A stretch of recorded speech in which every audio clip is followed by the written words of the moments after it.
ਸਾਰਿਆਂ ਨੂੰ ਪਿਆਰ ਭਰੀ ਸਤਿ ਸ੍ਰੀ ਅਕਾਲ। ਵਾਹਿਗੁਰੂ ਜੀ ਕਾ ਖਾਲਸਾ ਵਾਹਿਗੁਰੂ ਜੀ ਕੀ ਫਤਿਹ। ਅੱਜ ਕੁਝ ਗੱਲਾਂ ਅਸੀਂ ਸਾਂਝੀਆਂ ਕਰਨ ਲੱਗੀਆਂ ਤੁਹਾਡੇ ਨਾਲ।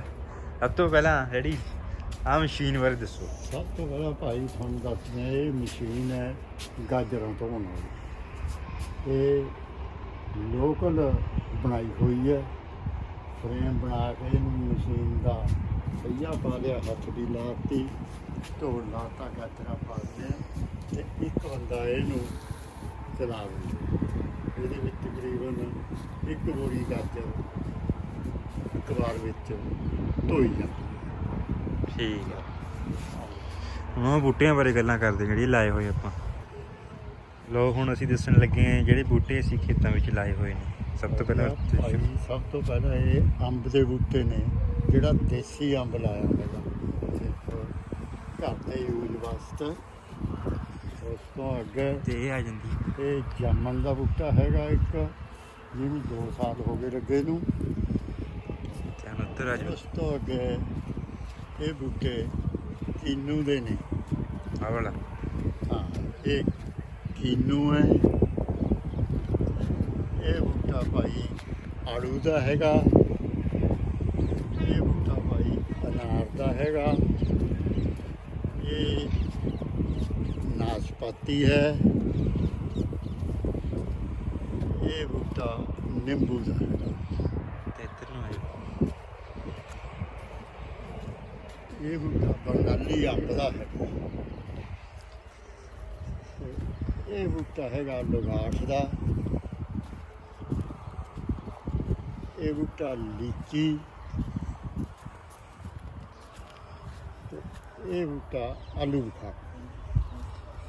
ਤੇ ਆਹ ਇਹ ਬੂਟਾ ਵੀ ਕੀਨੂ ਦਾ। ਕੀਨੂ ਦੇ 2 ਬੂਟੇ। ਬੇਟਾ ਕੀ ਕਰਦੇ ਆ ਦੱਸਿਓ ਇਸ ਤਰ੍ਹਾਂ। ਇਹ ਹੁਣ ਕੋਰਾ ਪੈਣ ਲੱਗ ਗਿਆ, ਇਹਨਾਂ ਨੂੰ ਬਚਾਉਣ ਵਾਸਤੇ ਇਹ ਪਰਾਲੀ ਨਾਲ ਢੱਕ। ਠੀਕ ਹੈ ਜੀ। ਲੋ ਜੀ ਹੁਣ ਅਸੀਂ ਸਬਜ਼ੀਆਂ ਬਾਰੇ ਦੱਸਣ ਲੱਗੇ ਹਾਂ ਜੀ ਅਸੀਂ ਘਰ ਵਾਸਤੇ ਲਾਈਆਂ ਨੇ।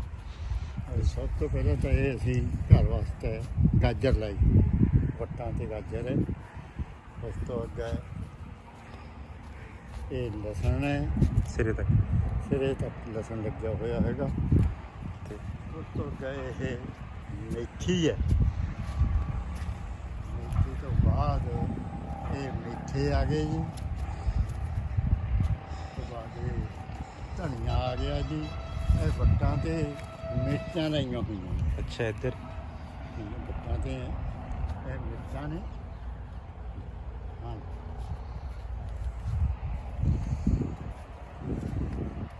ਇੱਧਰ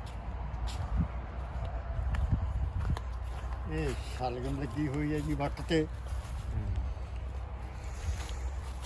ਇਹਦੇ ਵਿੱਚ ਇਹ ਪਾਲਕ ਆ ਗਈ ਜੀ। ਪਾਲਕ ਹੈਗੀ ਨਾਲ ਹੀ। ਲਓ ਜੀ, ਇਹ ਬੇਲਾਂ ਹੈਗੀਆਂ ਕਰੇਲਿਆਂ ਦੀਆਂ। ਇਹਦੇ ਨਾਲ ਹੀ ਇਹ ਬੈਂਗਣ ਹੈ, ਜਿਹੜਾ ਕਿ 12 ਮਹੀਨੇ ਫਲਦਾ। ਹਰ ਟਾਈਮ ਇਹਨੂੰ ਫਲ ਆਉਂਦਾ ਰਹਿੰਦਾ। ਇਹ ਅੰਬ ਦਾ ਬੂਟਾ ਹੈ। ਤੇ ਨਾਲ ਇਹ ਛੋਟੇ ਬੂਟੇ ਵੀ ਲਾਏ ਹੋਏ ਨੇ ਬੈਂਗਣਾਂ ਦੇ, ਜਿਹੜੇ ਬਾਅਦ ਵਿੱਚ ਤਿਆਰੀ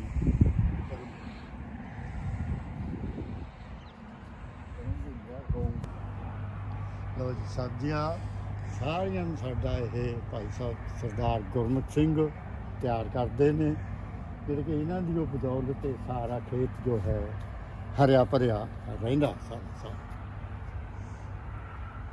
ਲਓ ਜੀ, ਅੱਜ ਦੀ ਵੀਡੀਓ ਸਾਡੀ ਇੱਥੇ ਸਮਾਪਤ ਹੁੰਦੀ ਹੈ। ਤੁਸੀਂ ਆਪਣੇ ਕਮੈਂਟਸ ਜ਼ਰੂਰ ਦਿਓ ਤੇ ਆਉਣ ਵਾਲੀ ਵੀਡੀਓ ਬਾਰੇ ਵੀ ਦੱਸਿਓ ਕਿਹੋ ਜਿਹੀ ਬਣਾਈਏ। ਚੰਗਾ ਜੀ। ਵਾਹਿਗੁਰੂ ਜੀ ਕਾ ਖਾਲਸਾ ਵਾਹਿਗੁਰੂ ਜੀ ਕੀ ਫਤਿਹ।